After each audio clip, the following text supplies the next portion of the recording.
Most welcome to Xylem learning മക്കളെ.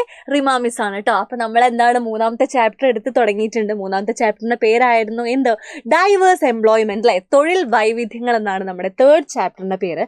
അതിന് മക്കൾ എന്തായാലും ഇമ്പോർട്ടൻ്റ് ആയിട്ട് അറിഞ്ഞിരിക്കേണ്ടതാണ് എന്താണ് ഈ തൊഴിൽ, എന്താണ് ഈ എംപ്ലോയ്മെന്റ് എന്ന് പറഞ്ഞാൽ മക്കൾ അത് നിർബന്ധമായിട്ടും അറിഞ്ഞിരിക്കണം. ഓക്കെ, എന്താണ് ഈ തൊഴിൽ എന്ന് പറഞ്ഞാൽ, എന്താണ് എംപ്ലോയ്മെന്റ് എന്ന് പറയുന്നത്? ഒരു വ്യക്തി ഫിസിക്കലി അല്ലെങ്കിൽ ഇന്റലക്ച്വലി, ഫിസിക്കലി അല്ലെങ്കിൽ ശാരീരികമായോ അല്ലെങ്കിൽ ഭൗതികപരമായോ ബുദ്ധിപരമായോ ചെയ്യുന്ന എന്തിനു വേണ്ടിയിട്ട്? Four what?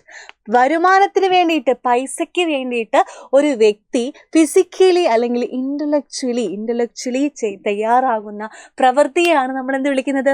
തൊഴിൽ എന്ന് വിളിക്കുന്നത് അല്ലേ. നോക്കിക്കോ മക്കളെ, വരുമാനത്തിനായി ഒരു വ്യക്തി കായികമായോ ഭൗതികം എന്ന് വെച്ചാൽ ബുദ്ധിപരമായോ ചെയ്യുന്ന പ്രവർത്തനമാണ് എന്ത്? എംപ്ലോയ്മെന്റ് അല്ലെങ്കിൽ തൊഴിൽ എന്ന് പറയുന്നത്. അപ്പൊ എന്താണ് മിസ്സേ, എന്താണ് ഈ ഫിസിക്കലി, എന്താണ് ഉദ്ദേശിക്കുന്നത്? നിങ്ങൾക്കൊരു ഡൗട്ട് ഉണ്ടാവില്ലേ?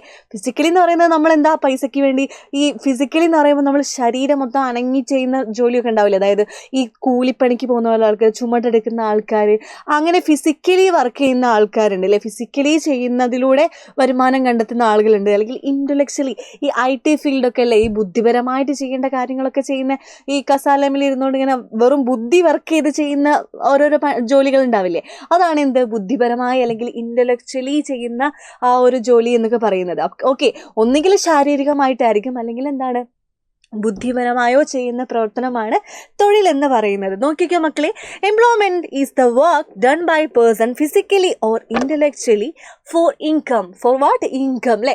ഇൻകത്തിന് വേണ്ടിയിട്ട് ഒരു വ്യക്തി എന്താ ഫിസിക്കലി അല്ലെങ്കിൽ ഇന്റലക്ച്വലി ചെയ്യുന്ന ആക്ടിവിറ്റി അല്ലെങ്കിൽ പ്രവർത്തനമാണ് എന്ത്? തൊഴിൽ അല്ലെങ്കിൽ എംപ്ലോയ്മെന്റ് എന്ന് പറയുന്നത്. ഓക്കെ, ദെൻ നോക്കിക്കോ, ഈ തൊഴിലിന് എന്താ, നമ്മൾ തൊഴിൽ ചെയ്തിട്ട് എന്താ നമുക്ക് ഇതിനൊരു പ്രതിഫലം കിട്ടൂലേ.